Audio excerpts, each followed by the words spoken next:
Hello there everyone, I'm Liam and welcome to Emetropia's Year in Review. This year we're trying a new format where we're doing a YouTube video instead of the ordinary Facebook post, and we truly hope you'll enjoy it. And without further ado, here's our lead vocalist Lisa's Year in Review.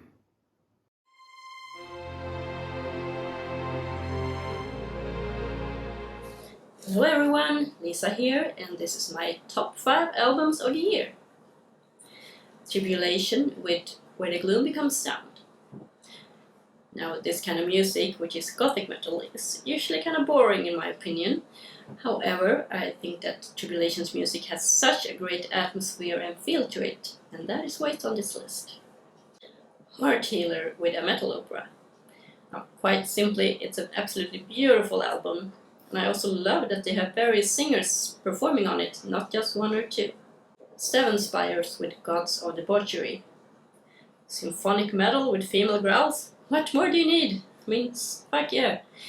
Yeah, and something that's a little unusual, maybe. You might not agree, but I actually get a little bit of Broadway-esque vibe from their music. Everdawn with Cleopatra. Now, this is not the most groundbreaking music ever, however I have found myself listening to this album quite a lot. Not to mention that the song Your Majesty's Sadness is actually on my top 5 song list of this year. Vildhjärta with Måstaden under vatten. Now this is like the soundtrack to a really good haunted attraction.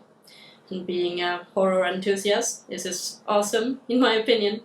And I play this during late night walks in woodsy, creepy areas. A musical surprise this year. Well, I recently checked out a band called Magna Carta Cartel. And I was like, whoa, instantly fell in love. And the funny thing is, I have known about this band for quite a while. I heard the name, I know that they were from Linköping, and that they have a little bit of a member overlap with a band called Tid, which I also love and I have been listening to a few years actually. But I just, for whatever reason, never checked them out. But I did, and now I am slightly obsessed.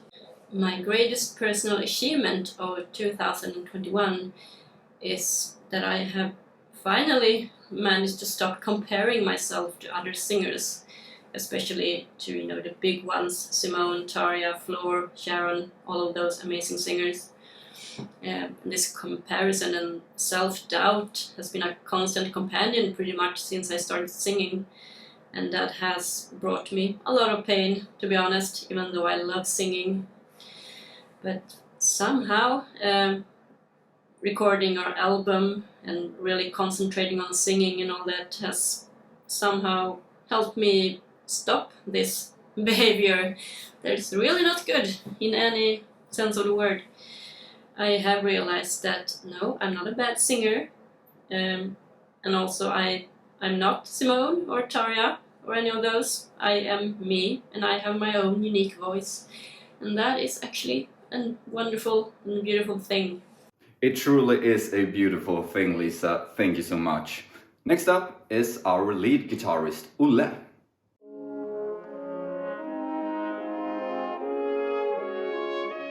Hi everyone, this is Olle here, and here is my year in review. We'll start off with my top 5 favorite albums that were released this year, not necessarily in order. Let's begin with the band called Between the Buried and Me. They released a new album this year called Colors 2, a follow-up to an earlier album that they did. It's kind of a very organic but still playful sort of progressive metal, and it really resonated with me. Another one is Devin Townsend, whom I have been following for many years now. He released 2 albums this year, actually. They're called The Puzzle and Snuggles. They were released on the same day and are very different from each other, but they kind of complement one another. One is very dark and moody and complex and almost depressing, while the other one is very harmonic and it's very soothing to listen to. So both of them have been very nice artistic experiences this year. Third one is a guy called Seth Angerer. He released his album Multiple Tonality Disorder. It's really inspiring stuff. It's just one guy sitting in his room making funny progressive metal things. It's very different from anything I've heard before. So I like it a lot. Fourth one is Witness by Vola. It's another progressive metal band. They brought great energy into that album, I think, while still retaining kind of ambience that made the music feel very warm, I would say. I really like it. And finally, we have a band called God is an Astronaut, another band I've been following for a very long time. They play instrumental post-rock, I believe it's called. And it's a lot of ambience, heavily distorted, just soundscapes basically. And I really like to listen to that in the background while working or relaxing or anything like that. So a musical surprise to me in 2021. It's actually kind of the other way around. I was surprised at how little I was able to listen to music this year. When I received this Spotify Wrapped, where they tell you what you listen to and how much and stuff, it was a lot less than I had thought it would be. But it kind of makes sense too. Part of it is that I've been more preoccupied at work with things that require my attention. So I haven't been able to listen as much during my time at work. But also, while at home, I've been working so hard with music production, partly with our new album, and also some other stuff on the side. So when I've been at home, I've barely been listening to music. I've been much more making it or mixing or things like that.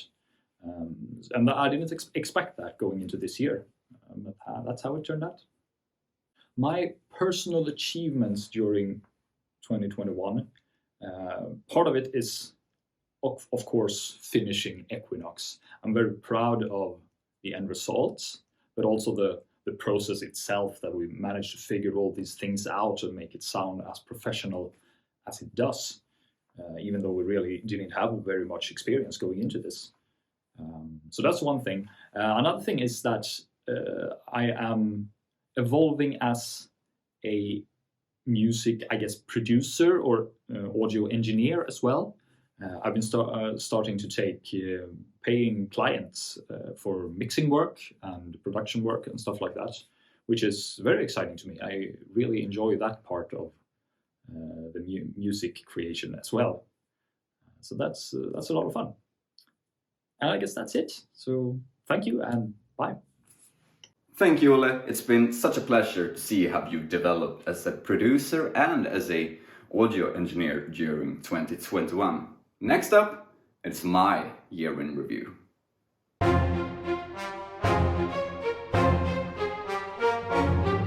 Here are my top 5 albums of 2021. At place number 5, we have Tobias Bandstrup with the album Petrichor. I think it's great electronic music and I really enjoyed listening to it during the whole autumn. At place number 4, we have Rainforcer with the album Prince of the Tribes. I think it's rock solid power metal with great choruses, great solos, great songwriting overall, and they are definitely something for the future. At place number 3, we have Dragone with Viribus Unitis. The Austrians are back with another great power metal album, but this time I think they've taken it to another level. They are more mature and everything is a bit more complete than last time, so I've loved it throughout the year. At place number 2, we have the French symphonic melodic death metal act Aephanemer with A Dream of Wilderness. They basically pick off where they left us in 2019 and have taken it to a new level. They keep on writing great music and they're basically everything I love with melodic death metal. Great job. At place number 1, we have Imagine Dragons with Mercury Act 1. I think in the past they've been too inconsistent with their albums ever since their debut, which was amazing. But now they come back to that level, and I've had some great time with this album throughout the year and highly recommend it to everyone. A musical surprise for 2021 was the introduction of Lynn Koch Emery. So a friend introduced me to her debut album, Being the Girl, and it blew my mind. Well, we basically have a local artist. She's from Norrköping, only 30 minutes away from here, and she's debuting with world-class indie rock.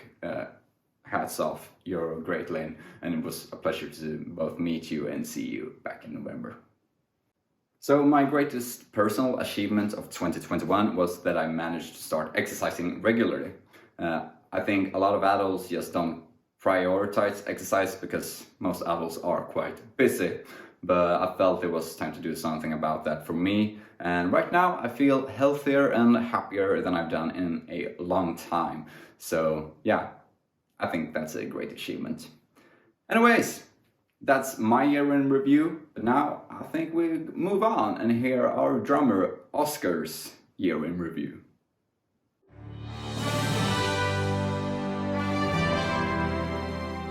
Hey everyone, it's time for my personal year in review. We'll start by going through my top 5 albums of 2021 in no particular order. As evident by my tattoo right here, I love Gojira, and their latest album Fortitude is no exception to this. I would like to give a special shout out to Amazonia and its infectious drum grooves by Mario. Speaking of grooves, we have Mastodon's Hushed and Grim with songs like More Than I Could Chew or Savage Lands. It's atmospheric, it's heavy, and it's got the nastiest riffs that I've heard this year.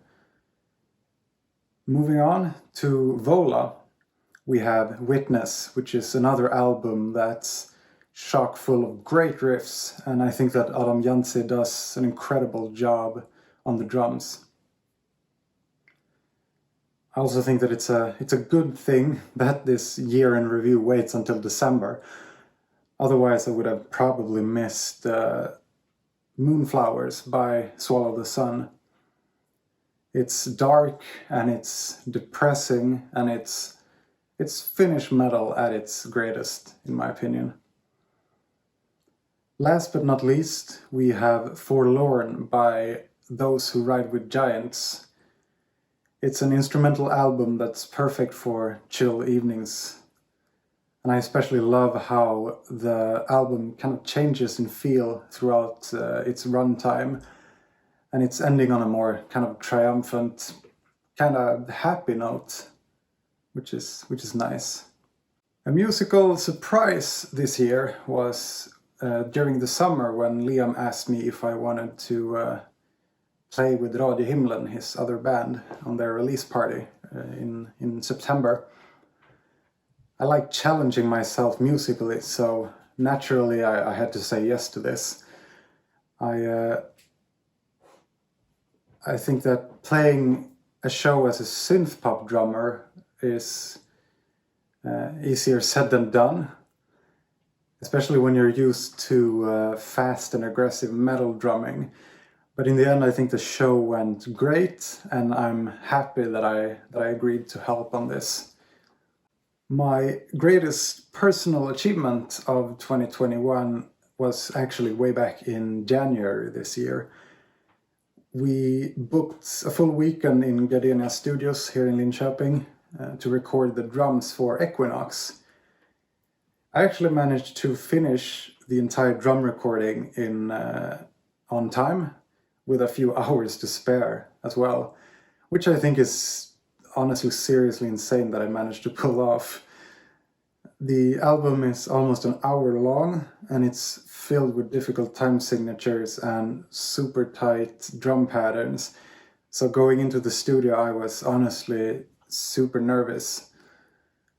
But in the end, I think the time I spent practicing will be noticeable on the record, so it was definitely worth it. Thank you so much for listening. I hope you're as excited about Equinox as I am. Thank you, Oscar. I'm so glad you enjoyed to perform live with Radio Himlen. You did just as well as you did in the studio with Emetropia.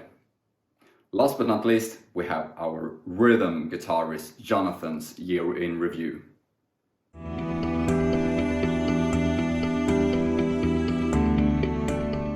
Hello, Jonathan here. Here's my year in review. And what are my top 5 albums of 2021?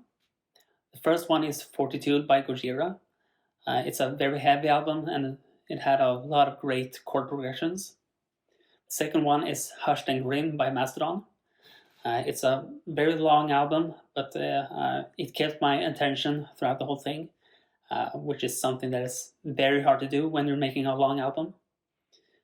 The third one is Helloween by Helloween. It's just classic German power metal. It felt like the first 2 Keeper of the Seven Keys albums, which are some of my all-time favorite albums. It of course had a touch of other Helloween albums, and even a little bit of Unisonic, which made it even more varied than the Keeper of the Seven Keys albums. The fourth one is Smith Kotzen by Smith Kotzen. Adrian Smith of Iron Maiden and Richard Kotzen of the Winery Dogs sound both vocally and guitar-wise perfect together. Adrian Smith's raspy, bluesy vocals and singing guitar playing together with Richard Kotzen's cleaner voice and flowing guitar. And the fifth one is Persona Non Grata by Exodus. It felt like being punched in the stomach for an hour. And that is exactly what thrash metal is supposed to do. A musical surprise this year was a really bad surprise. My favorite band, Iron Maiden, released their album Senjutsu this year, and it was unbelievably boring. No real energy, only 3 really good songs, and the rest just made me yawn. My greatest personal achievement of 2021 was playing bass in a genre I never even thought of ever playing. Synth pop, when I played bass for Liam's synth pop duo Radio Himlen. I needed to play in a totally different way than I've ever done before, in a lot more percussive way, not just getting that deep end, an area that the synthesizers already rule. Bye. Thank you, Jonathan. You rose with the challenge and you really should be proud for learning how to play synth pop in such a short period of time. Great job. So, we're finally reaching the end of our year in review, but first, let's talk about what's happening in 2022. So, on February 23rd, we will release our debut album, Equinox, and then 2 days later, we will have a release party at Palatset here in Linköping, together with the local power metal act Razor Attack. You can get your tickets there now. And if we're lucky, we might have a few more things up our sleeve for 2022. Well, that's been it. Thank you so much for watching. You can find a link to a playlist with our favorite songs of 2021 down below. And yeah, have a great new year, have a great 2022, and we will see you next time.